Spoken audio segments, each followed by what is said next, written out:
Esto es Zona Franca, yo soy Daniel Pacheco, buenas noches a ustedes. Unas mediciones dicen que son más de 300 los líderes sociales asesinados en Colombia en menos de 2 años, desde la firma del acuerdo de paz con las FARC. Otras mediciones dicen que son más de 100, otras más dicen que son alrededor de 200.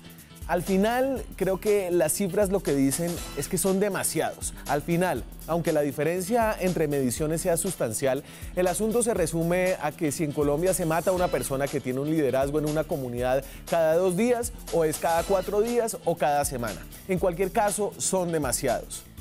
Pero que sean muchos no ayuda en un país como Colombia a que no se sigan acumulando estas muertes, cada vez más, con más intensidad. Tal vez, más que cuántos son, tenemos que empezar a hablar más de quiénes son. Por ejemplo, Enrique Monsalve salió de su casa el pasado viernes 24 de agosto, hace apenas unos días, a hacer unas diligencias personales. Pero no volvió. Esto lo cuenta el medio digital pacifista.co. El cuerpo de Enrique fue encontrado en una carretera cerca de Tarazá, con signos de violencia y 2 tiros en la cabeza. Monsalve, que tenía 40 años, era presidente de la Junta de Acción Comunal de la Vereda San Antonio, de San José de Uré, en el departamento de Córdoba, y también era líder de sustitución de cultivos de uso ilícito. Las hipótesis de las autoridades apuntan a que su asesinato se debe al no pago de una extorsión, precisamente por estar participando en el programa de sustitución voluntaria de cultivos. Al hablar de quiénes eran y qué hacían, entiende uno que estos asesinatos de líderes sociales no son solo crímenes contra individuos. Entiende uno que las heridas de su ausencia no son solo heridas sobre sus familiares más cercanos. La muerte de un líder social es también un crimen contra una comunidad entera. Por ejemplo, el resguardo indígena Aguá del Gran Rosario en Tumaco, en el departamento de Nariño, perdió el pasado 19 de agosto a su líder, según cuenta de nuevo el portal Pacifista. Holmes Alberto Nisque fue asesinado por 2 sujetos armados a solo 200 metros de la estación de policía del corregimiento de Guacamaya, en el municipio de Tumaco. Ni las denuncias de la comunidad de Aguá, ni las alertas de la Defensoría del Pueblo fueron suficientes para evitar que presuntos disidentes del Frente Oliver Sinisterra de las FARC asesinaran a Holmes Alberto. La hipótesis que maneja la comunidad de Aguá es que el homicidio se produjo porque Nisque actuaba como una especie de mediador entre el ejército y entre las disidencias que azotaban a esa comunidad, y que esas disidencias lo habrían señalado como colaborador de la fuerza pública. Hoy volvemos a este ejercicio, a esta responsabilidad periodística de seguir contando a los líderes sociales que han sido asesinados. Pero volvemos sobre todo a contar a los que siguen dando sus peleas. Y lo hacemos contándoles quiénes son, qué hacen y por qué hay que hacer más esfuerzos para cuidarlos como uno de los recursos más valiosos que está perdiendo el tejido social de este país. Aquí arranca Zona Franca.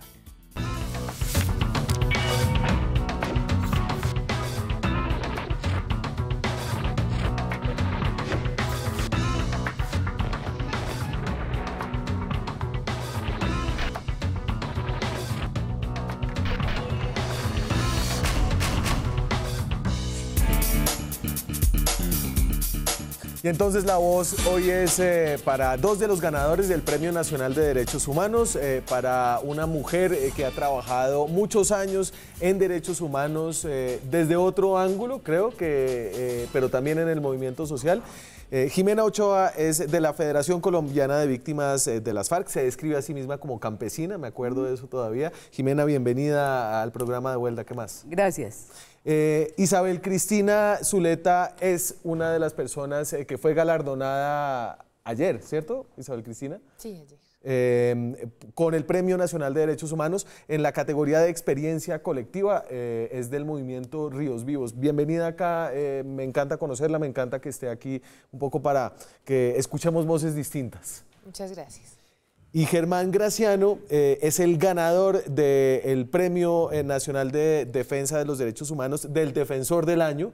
Germán, felicitaciones. Usted es representante legal de la Comunidad de Paz de San José de Apartado.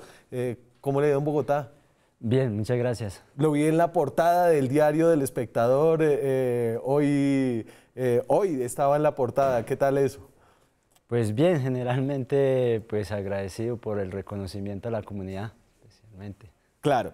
Y ahorita hablamos un poco de la comunidad. Yo leí el artículo del Espectador donde usted contaba que usted no era un poco el ganador, sino era el representante de una comunidad que ha tenido una lucha muy larga.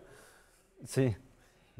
Jimena, hablemos un poquito de lo que es este mundo variopinto de los liderazgos sociales que en una mesa creo que sienta a personas muy distintas, ¿cierto? Y que yo creo que reúne y logra zanjar las diferencias políticas que a veces se presentan en el país alrededor de los temas del acuerdo de paz y logra reunir a los sectores sociales.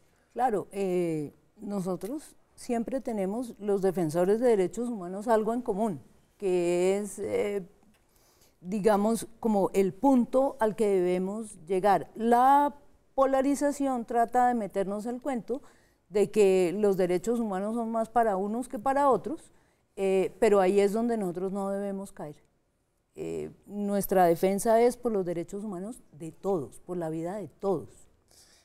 Isabel Cristina, cuénteme un poquito qué es el Premio Nacional de Derechos Humanos que usted se acaba de ganar y que el Movimiento Ríos Vivos se acaba de ganar, y ahorita hablamos de la experiencia de ustedes, de qué hacen, de por qué son líderes sociales, como para ponerle cara a los líderes sociales. ¿Qué es este Premio Nacional de Derechos Humanos? Bueno, es un reconocimiento a la labor de comunidades, de personas, de procesos que durante el último año se han destacado precisamente por la labor de defensa de derechos humanos. Tiene varias categorías, una categoría que a mí me parece muy importante, que apenas la acabé de escuchar este año, que es In Memoriam, para el reconocimiento a líderes sociales y defensores de derechos humanos que han muerto, pero también tiene la categoría que se acaba de ganar el compañero, el Defensor de Derechos Humanos del Año. Tiene dos categorías referidas a los procesos comunitarios y colectivos, y también tiene una categoría que es muy especial, digamos, es a toda una vida de defensa de derechos humanos, que se le acaba de ganar un proceso muy hermoso también de los ríos, el Jiguamando y el Curvarado en el Chocó. Entonces, como nosotros decimos, también se la gana no solo una persona, una comunidad, sino el territorio.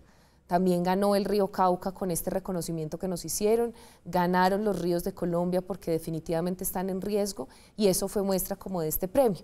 Y más que un reconocimiento, también es la posibilidad de visibilizar una lucha que ha sido invisibilizada también por unos intereses de todo tipo, unos intereses económicos y políticos, y por supuesto que las posturas políticas tienen mucho que ver con lo que es la defensa de los derechos humanos. Y entonces déjenme yo contextualizo un poco qué es ser un defensor de derechos humanos en este momento en Colombia. Vivimos un momento especialmente difícil para las personas que se dedican a liderar procesos, a defender derechos humanos.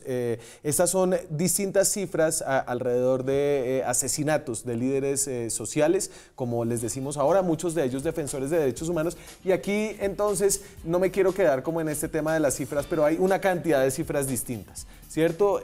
Somos Defensores, que es una organización sin ánimo de lucro, cuenta 232 asesinatos desde el 1 de enero del 2016 a marzo de este año. La Defensoría del Pueblo, que tiene cifras también de enero del 2016 hasta agosto, cuenta 343. Esto significaría que son más o menos un líder social asesinado cada 2 días en estos últimos 2 años. Pacifista, que es un medio de comunicación, tiene un contador de asesinatos de líderes sociales y dice que son 130. Y las cifras de la policía dice que son 178. Más allá de esta discrepancia de cifras que hace que el tema sea a veces confuso, lo que sí hay es una tendencia, y esto se ve reflejado en las distintas organizaciones que hacen seguimiento a esto, una tendencia en la cual cada vez es más peligroso liderar procesos sociales. Estas son las cifras de Somos Defensores, que tiene una serie histórica, pero que nos permite ver un poco cómo ha ido el problema de los asesinatos en año a año desde el 2010. Y aquí uno ve que hay un incremento importantísimo en el asesinato. La cifra de 184 que nosotros proyectamos es con base en los asesinatos que hay hasta marzo, asumiendo que todas las cosas siguen igual y que van a morir igual número de personas. Sería 184 la cifra en el 2018. Es decir, hay una tendencia desde el 2014 hasta el 2018 de deterioro de la situación de seguridad de las personas que hacen liderazgos sociales. Yo no los voy a poner a hablar aquí como de las cifras, Germán. Yo quiero que me cuentes usted qué hace un líder social, o sea, por qué usted es líder social, cómo es ser líder social, cuál es su actividad para ponerle un poco contenido a esta categoría, a veces un poco borrosa que usamos nosotros aquí lejos en la ciudad.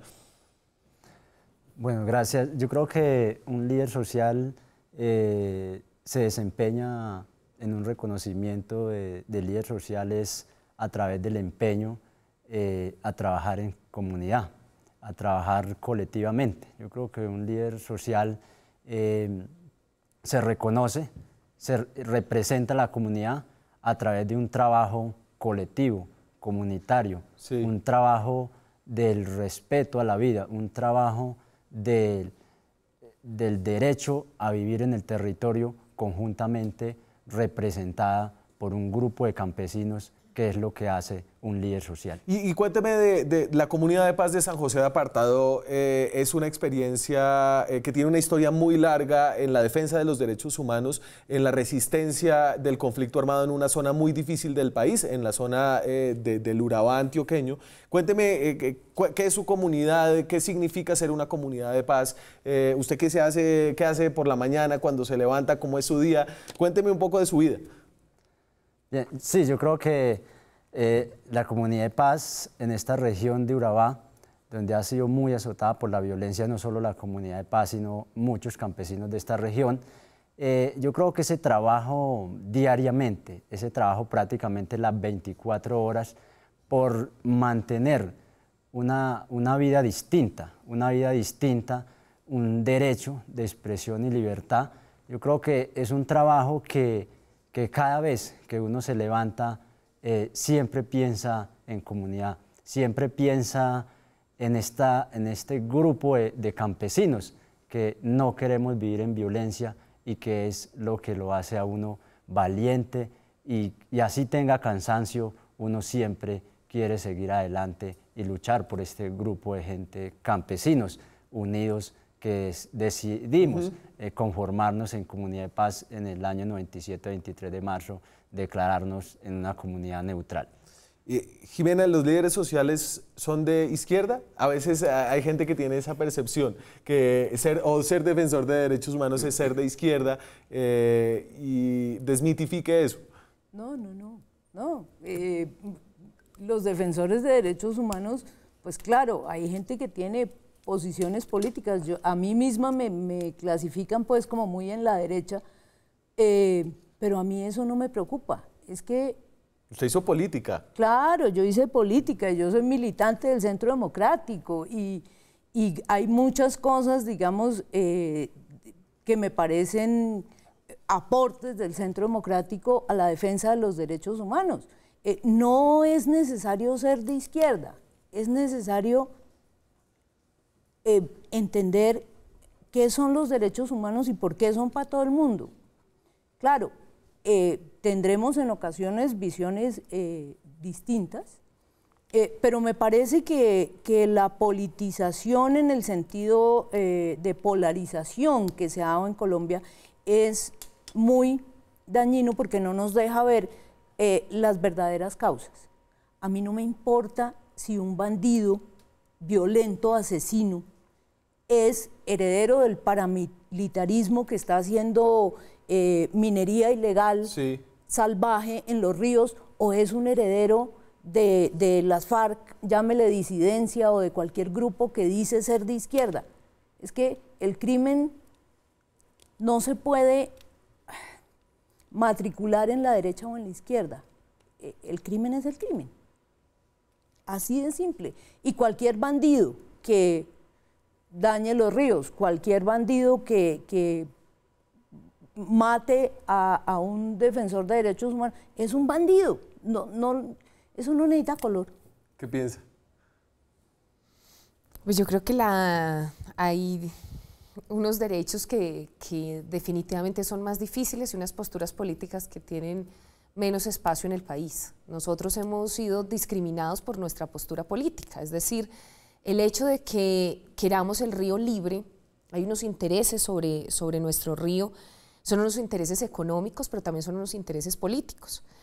Y el hecho de querer el río libre ha significado que esa postura que tenemos, esa decisión, esa libertad de expresión que queremos ejercer, ese derecho a la libertad de asociación esté en riesgo. Son nuestros derechos y son de todos, pero ha partido de nuestra postura política, porque nosotros, los integrantes del movimiento Ríos Vivos, no hemos hecho parte de nada más. No hemos hecho parte de ningún partido, no hemos hecho parte de nada. Estábamos ahí en un territorio y de un día a otro llegó una empresa que dice ser muy buena. Cuente, Empresas Isabel, públicas de Medellín, y nos destruyó el territorio. Cuente, Isabel Cristina, ¿qué hace Ríos Vivos? Un poco el contexto en el cual funciona su organización. Bueno, Ríos Vivos es una organización, un movimiento que aglutina 15 organizaciones sociales de base del occidente, norte y Bajo Cauca en Antioquia. Somos barequeros, pescadores, hay una asociación de mujeres que es a la que yo pertenezco, Asociación de Mujeres Defensoras del Agua y de la Vida, que somos de las 3 subregiones, organizaciones de campesinos, de agricultores, de arrieros y de pescadores, más en la parte del Bajo Cauca. Y esos barequeros que hoy están siendo perseguidos, a los que les llaman minería criminal y que están siendo perseguidos por el Estado colombiano, vienen siendo barequeros históricamente. Tenemos hallazgos de 2.400 años y ahora dicen que son criminales, les están persiguiendo porque son ilegales. No lo pueden ser, no lo pueden ser porque Antioquia surge en esa historia.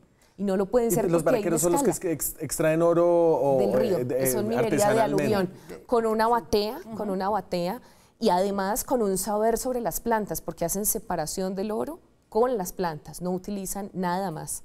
Entonces, claro, hay una tradición que se está perdiendo, que está en riesgo por un megaproyecto. ¿Qué decidimos nosotros?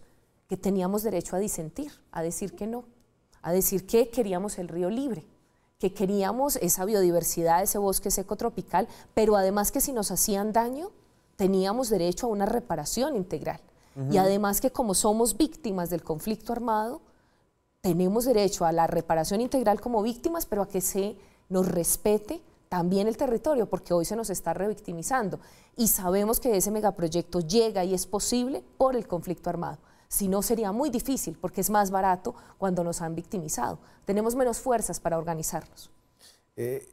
Germán, hábleme un poco de qué está pasando en San José de Apartado ahorita. Digamos que esa es una región que fue muy golpeada por la violencia paramilitar, por las fuerzas estatales que estaban aliadas con el paramilitarismo, como ha sido establecido en sentencias judiciales, como el Estado tuvo que pedir perdón. Pero en este momento, digamos, ¿qué está pasando por allá? Yo leí que usted tuvo una amenaza reciente, que no ha llegado, digamos, que la paz a su región.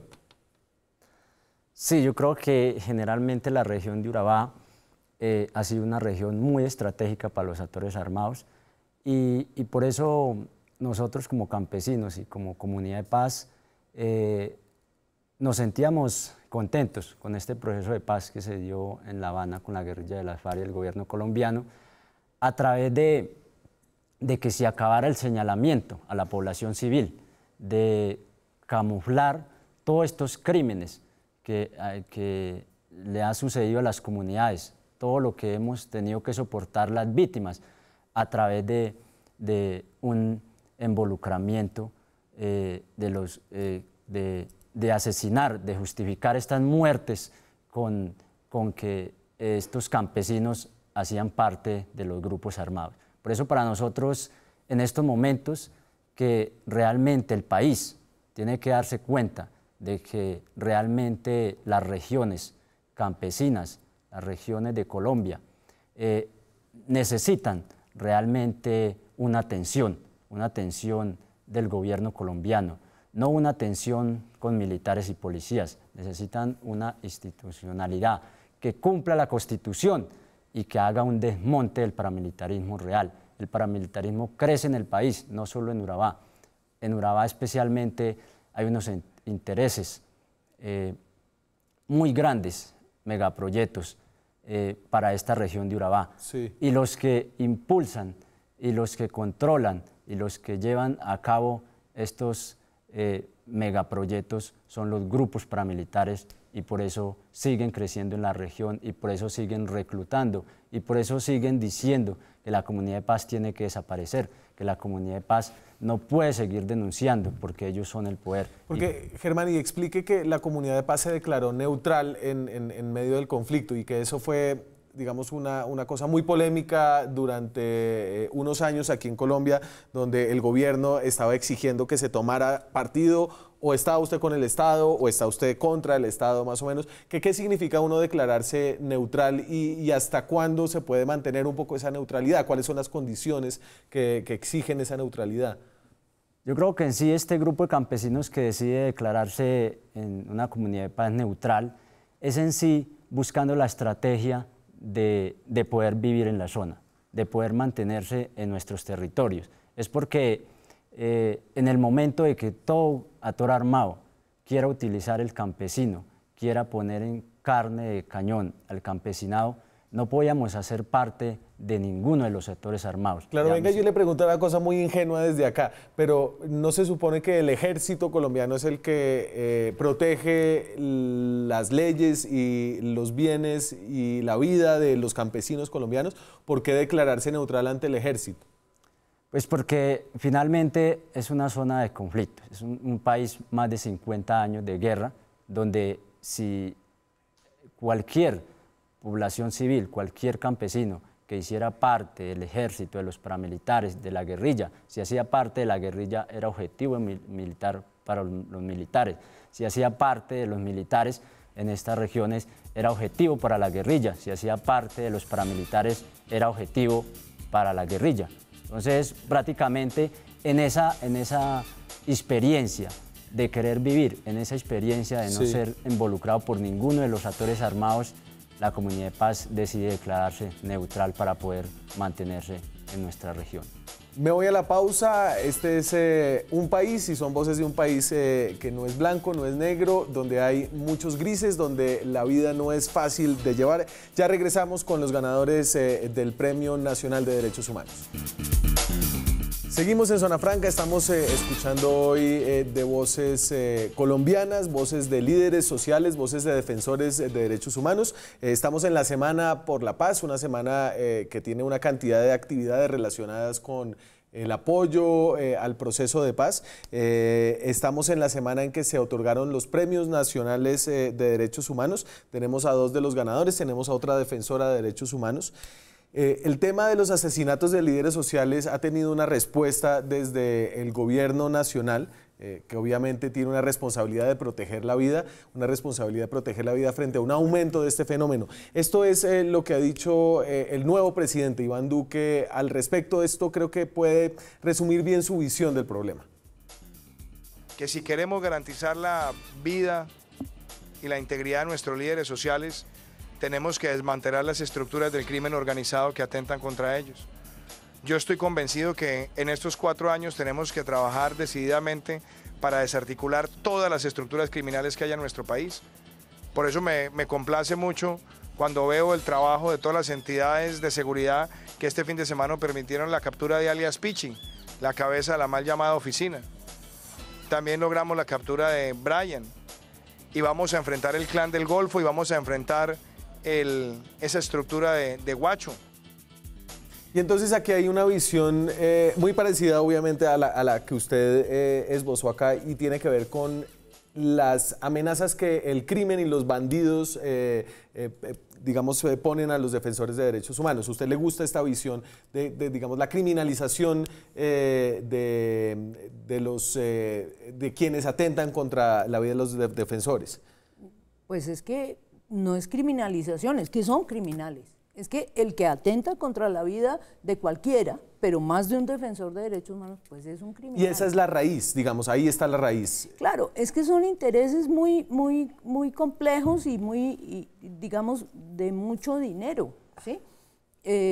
Lo digo porque mi hermano, un defensor de derechos humanos y líder social, fue asesinado el año pasado. Y eran intereses de dinero, de corruptos, de mafiosos, de narcotraficantes, y mi hermano se les atravesó en el camino, quiso defender a unas familias a las que estaban perjudicando y a mi hermano lo mataron. Entonces, a mí no me importa si el matón dice ser de izquierda o de derecha, es un criminal. Y como tal criminal, se le aplica todo el peso de la ley. Para mí eso no tiene distinción. ¿Usted qué dice de lo de Duque? Pues nosotros hemos visto en nuestro territorio que definitivamente las estructuras del crimen son pagadas. El problema no es quien está disparando, el problema es quien está pagando, porque siempre va a haber alguien a quien comprar. Nosotros hemos visto los niños reclutados, y lo hablábamos tristemente en el territorio, cómo están reclutando niños de 12, 13 años, 14 años, y el problema es de fondo. O sea, realmente los niños no tienen oportunidades, no tienen dónde estudiar, no tienen cómo buscarse un futuro distinto, y llegan a ofrecer dinero cuando nos han empobrecido. Hoy el proyecto hidroeléctrico de Hidroituango lamentablemente ha dejado miles de familias completamente pobres, no tienen absolutamente nada que comer. Llevamos meses en albergues, vamos a estar 5 meses sin atención del gobierno. Y eso es el cimiento para eso que se llama crimen. Ahora, ¿qué es el crimen? Es un problema social grandísimo, es una falta de oportunidades tremenda. Yo lo he visto en mi territorio con muchísimo dolor, y por supuesto que estamos buscando los responsables de los líderes asesinados del movimiento Ríos Vivos y de todos los movimientos en el país. Y es decir, digamos, si la interpreto bien, Isabel Cristina, usted está diciendo no es tanto pichi, no es tanto guacho, no es tanto X alias o no sé qué, es un problema con unas causas más profundas que simplemente la legalidad, el crimen, etcétera. Sí, exacto. No se va a hacer nada, y se lo decimos al presidente de frente, se lo dijimos en apartado ahorita que estuvimos reunidos con él, líderes sociales, en este mismo evento que acaban de sacar por acá. Le decíamos, presidente, el problema no son ellos, el problema es quien está pagando para que nos maten. ¿Por qué? Porque somos un estorbo, como lo decías ahorita, Jimena, somos un estorbo para alguien. Pero ¿por qué podemos nosotros, por qué tenemos que ser un estorbo? ¿Por qué no nos dejan sencillamente defender a esas familias? ¿Por qué no se hace por la vía legal? Y bueno, porque es que somos un estorbo. ¿Por qué no les gusta nuestra posición? Pero no es solo que a mí no me gusta la tuya o sí me gusta la tuya, no. Es que yo no puedo hacerte daño por tu postura política. No puedo, nadie puede. Pero si yo no soy capaz de hacerte daño, tampoco puedo pagarle a nadie para que te haga daño. Bueno, pero entonces mira, ahí hay una cosa en la que nos diferenciamos, digamos, pienso yo, la izquierda y la derecha. La derecha, yo creo que también existen las decisiones individuales. Es que es muy fácil decir, es que por las condiciones de pobreza la gente decide que entonces se mete a una vaina y mata porque le pagan. No, también existen las decisiones individuales. Y por eso nosotros valoramos a los individuos y las decisiones que toman. Por eso defendemos las libertades individuales también. Entonces... y las responsabilidades exacto, y las responsabilidades individuales. Sería considerar a la humanidad como un hormiguero, ¿no? Que es que todo es por las causas colectivas. A ver, no, hay decisiones individuales. Y segundo, esa relación que se hace siempre entre pobreza y crimen es ofensiva para los más pobres. Ofensiva. Si yo soy pobre, no necesariamente tengo que ser criminal. No necesariamente. Esa relación no siempre es cierta. Precisamente en las sociedades donde se dan esas aberraciones de pagarle a niños de 12 y 13 años es porque se mueve dinero. Si no se moviera dinero, si hubiera pobreza total, completa, pues hombre, ¿quién le paga a quién? Ese dinero no viene de la nada. O sea, hay unas condiciones de posibilidades. A ver, ¿cuáles son esas condiciones que tenemos en estos territorios? Porque es que no es lo mismo las condiciones que tienen aquí en Bogotá. La posibilidad de decidir, eso tiene un marco en el cual se te es posible la vida. O sea, es que no pueden decirle a uno, en la ciudad de Medellín, yo no conozco Bogotá, para ponerles un ejemplo, nos dicen, no, es que la gente sale a votar libremente. Eso es mentira. La gente no decide por quién votar. Cuando a vos te están condicionando, ¿quién te pone el huevo? Es de una banda. ¿Quién te pone las arepas? Es de otra banda. ¿Quién marca las fronteras del conflicto? Una banda y otra banda. Te puedes mover por donde ellos digan. Puedes hacer lo que ellos digan. No tenemos opción. O sea, el marco de posibilidad de decidir en este país es así de chiquito. Y eso es mucho peor para los territorios que más estamos aislados. A nosotros nos condicionan todo. Hoy nos dicen a qué horas nos levantamos y a qué horas nos acostamos. Nos dicen cuándo salir y cuándo no salir. Y eso es lo que nos condiciona. Entonces, decir que hay libertad de tomar decisiones en este país para un niño de 12 años que ha sido, como les pasa a los compañeros, que no tiene papá ni mamá porque a ambos se los mataron, que es completamente huérfano. Eso no es un marco de posibilidades, tampoco es un marco de oportunidades. Yo te pongo un ejemplo. En San Vicente del Caguán, zona dominada tradicionalmente por las FARC, gana un candidato del Centro Democrático. ¿Por qué? Y no se podía hacer campaña muy abiertamente. Y uno hablaba con los campesinos, es que yo no te hablo desde Bogotá, yo te hablo desde el Putumayo, desde el Caquetá, desde el Huila, desde muchas zonas del país. Tenemos 150.000 afiliados en la federación. ¿Por qué gana un candidato del Centro Democrático en San Vicente del Caguán la alcaldía en las elecciones pasadas? Y uno hablaba con los campesinos y le decía, mire, no me hable de política, yo no hablo de eso, yo ya sé por quién voy a votar y voy y voto. ¿Pero usted cree, Jimena, que fue porque estaban rechazando a la izquierda o estaban rechazando a las malas personas que fueron las FARC? Estaban rechazando lo que habían vivido bajo el dominio de las FARC y no lo querían seguir viviendo y calladitos votaron. Bueno, a ver, yo creo que ustedes han esbozado muy inteligentemente un debate que no tiene que ver con la defensa de los derechos humanos necesariamente, sino con visiones políticas profundamente distintas que hay en Colombia y además desde puntos de vista muy distintos y bien elaborados. Yo le quería, como para dar un poquito de pelota a Germán, que está por allá, que me hable un poquito de la importancia del proceso colectivo y tal vez lo invito a que lo haga. Usted le contó al espectador una anécdota reciente de más o menos lo que yo entendí de lo que leí hoy en el artículo del espectador, es que usted lo iban a matar. Unos tipos llegaron a su comunidad y lo iban a matar y ¿qué fue lo que lo salvó?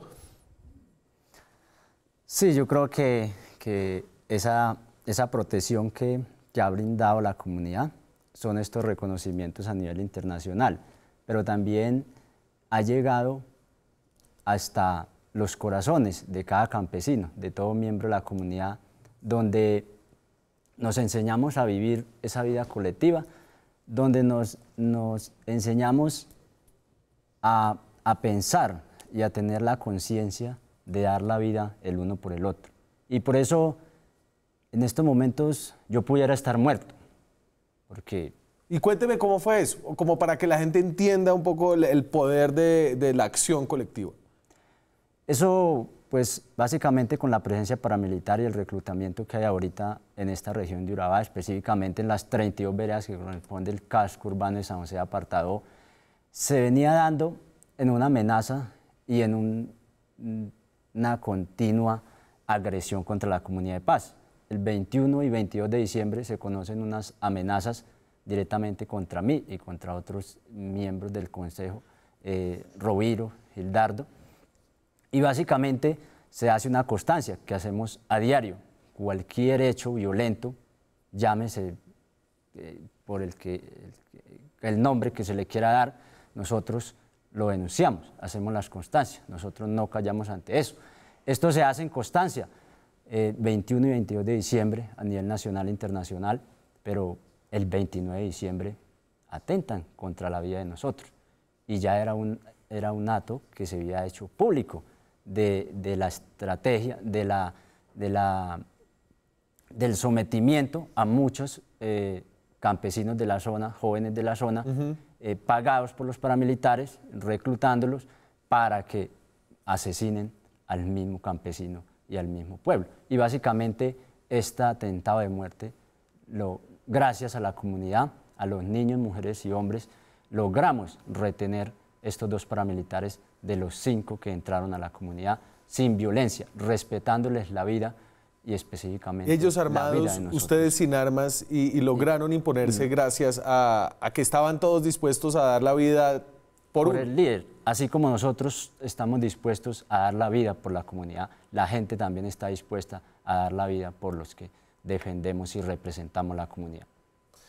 Son realidades que vive todavía este país en el año 2018, lejos de ciudades y de las comunidades que ustedes y muchos de los que me ven gozamos. Volvemos con estos líderes defensores de derechos humanos después de comerciales. Seguimos en Zona Franca, son las 9:43 de la noche. Hoy tenemos un programa distinto, un programa con voces de otras regiones de Colombia, de Antioquia, el Cauca antioqueño, de la región de Urabá. Usted es representante de el Huila y Bogotá. Huila, Bogotá, Caquetá, un poquito Putumayo, ahí. Yo ponía antes unas cifras que son aterradoras sobre asesinatos. Pero los asesinatos y la intimidación que los asesinatos obviamente tienen sobre todas las comunidades no es lo único con lo que tienen que lidiar, la posibilidad de morirse los líderes sociales, también las amenazas. Y las amenazas, obviamente cuando uno habla de asesinatos, pues parece mejor ser amenazado que asesinado, pero las amenazas tienen unos efectos muy difíciles en las personas que hacen estos procesos. Una de las amenazas que tuvo un poco mayor impacto mediático fue la de la profesora Deyanira Ballesteros, no sé si la recuerdan, en julio del 2018. Les dejo este pedazo de la llamada que le hacía un paramilitar pidiéndole que se fuera del lugar donde estaba. Hágame un favor, coja sus cositas y se me va de la región. Que yo aquí no vengo a que usted me diga cómo tengo que hacer las cosas. Yo qué mal he hecho. El hecho de trabajar es malo, el hecho de haber elevado un centro educativo e institución es malo. Yo no le veo cuál es el problema. Señora, a mí no me hable así, si no quiere morirse. No me estrese, que le estoy hablando de buena forma. Le vengo a dar un comunicado y no lo quiere recibir y me va a poner peros y me va a decir cómo tengo que hablar y qué tengo que decir. Entonces, señora, qué pena con usted, señora Deyanira Ballesta, se tiene que ir de esta región. O la asesino. Usted sabe que nosotros acá asesinamos al que nosotros nos dé la gana. ¿Me entendió? Y en efecto se tuvo que ir de la región donde estaba, fue y solicitó ayuda.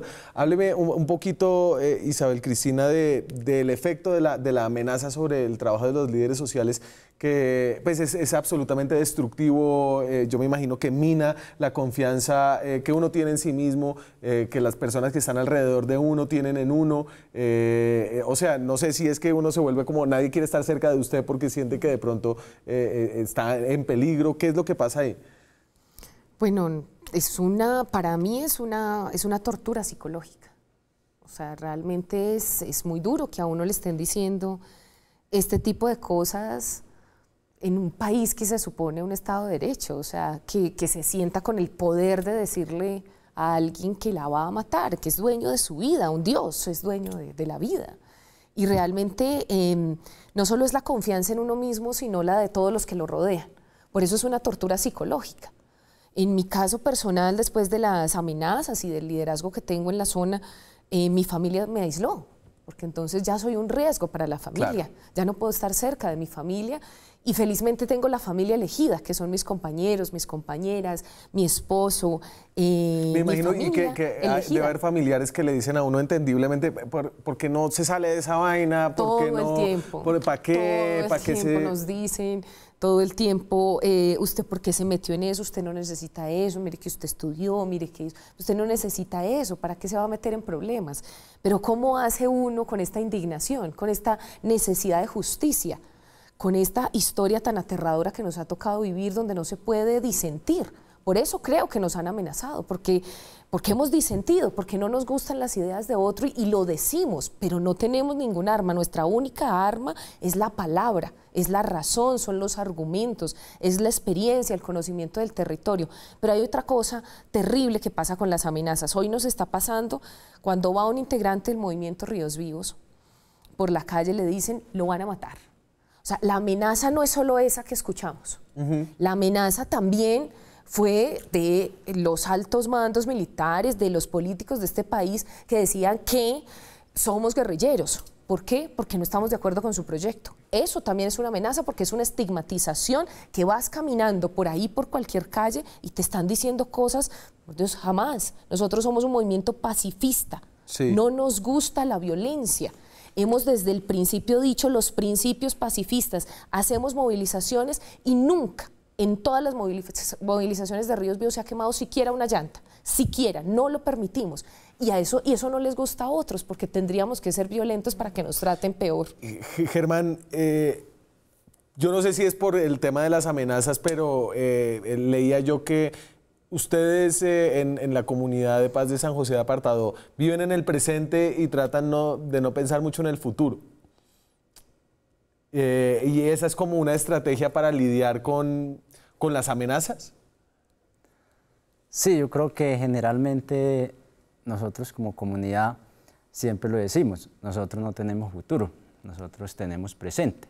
Y es lo que estamos haciendo, es lo que el presente nos dice que podemos hacer. Mañana o pasado no podemos estar. Entonces nosotros hablar de un futuro, más generalmente lo hablamos de un futuro para unas nuevas generaciones, para nosotros que representamos, que dignamente queremos que se cumpla la Constitución. Nosotros no estamos a contra de nadie. Sí. Nosotros le estamos diciendo al gobierno colombiano, le estamos diciendo a la gente que mata, simplemente déjenos vivir.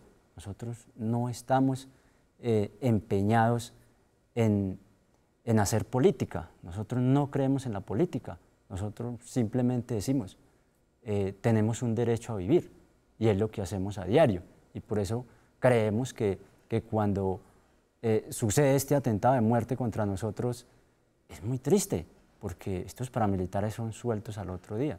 El gobernador Luis Pérez dice, es que estos no son ningunos paramilitares, pero nosotros estamos diciendo, ¿por qué no investigan? ¿Por qué nosotros quisiéramos ser mentirosos? Nosotros quisiéramos vernos inventado 300 muertos, cuando el gobernador dice es que la comunidad de paz hace informes inflados, y es que le va a pasar como el pastorcito mentiroso. O sea, pero nosotros nos hemos inventado 300 personas.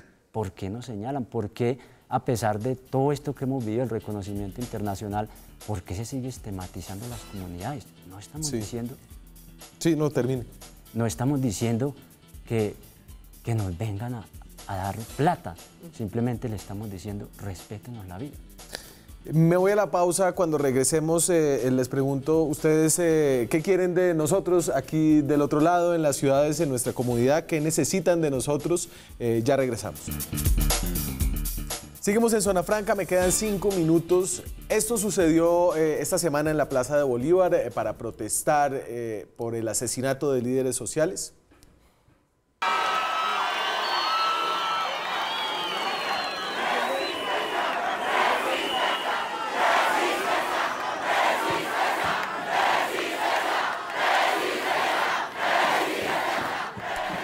Y esto me sirve para preguntar, ¿qué hace quien no es un líder social, quien está en su comodidad o con sus problemas? ¿Qué hace uno para ayudar en este problema tan dramático que estamos viviendo en Colombia de asesinatos, de amenazas?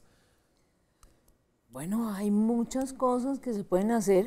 La primera es dejar de normalizar la muerte de los líderes sociales.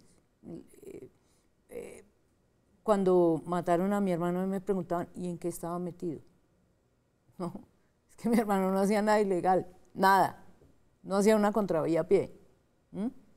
Entonces dejemos de normalizar las muertes de líderes sociales, dejemos de pensar que matando a los demás es como se resuelven las cosas. Eso para mí es lo primero, pero además es exigirle a las autoridades, es que ¿cómo es posible que maten a la gente y no pase nada? Que maten a la gente y aleguen justificaciones. Matar a alguien no tiene ninguna justificación, ninguna. Entonces ahí nos vamos a la pelea que tenemos en la Federación de Víctimas de las FARC. ¿Cómo nos dicen, no, es que esto fue en medio de un conflicto político y entonces pues esa muerte no es tan complicada, o esta violación fue en el conflicto? No, señor, no, señor. Un crimen es un crimen, cométase contra quien se cometa y en el contexto que se cometa. Germán, ¿qué necesitan ustedes? ¿Qué les ayudaría? ¿Qué hay que hacer?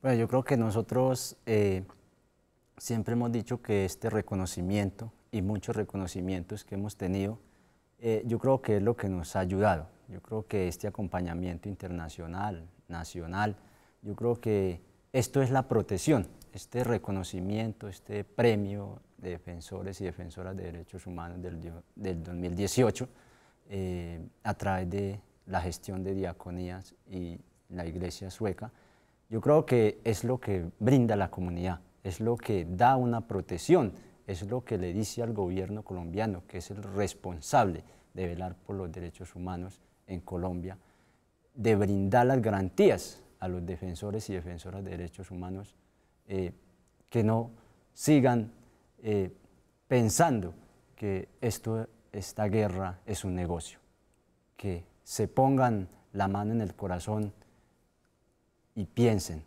que no podemos seguirnos matando los colombianos, que realmente se comprometan a brindar unas garantías, que haya garantías, que haya realmente un desarrollo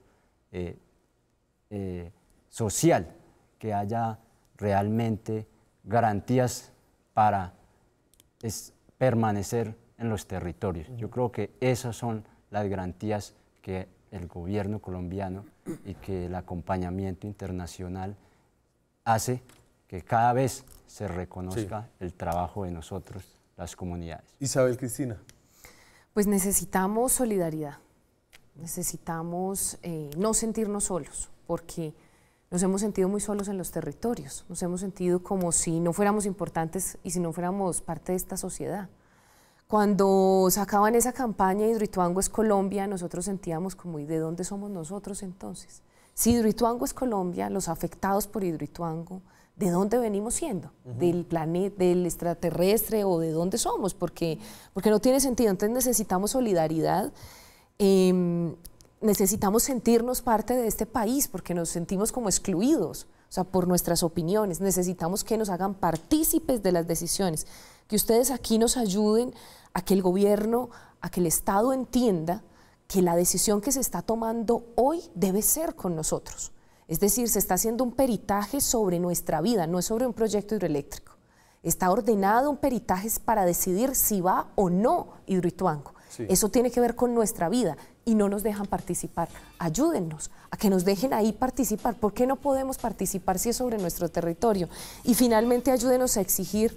Hoy lo que estamos sintiendo es que se necesita que Duque desmantele Hidroituango y con ese hashtag vamos a estar sábado y domingo protestando. Ese sí me gusta, podemos dar un debate sobre eso ya en otro contexto. Les quiero agradecer el haber venido al programa y el tener un trabajo y el ser arriesgados y ser valientes por otras personas. Muchas gracias a ustedes, nos vemos mañana con más periodismo, con más debate, con más opinión. Chao.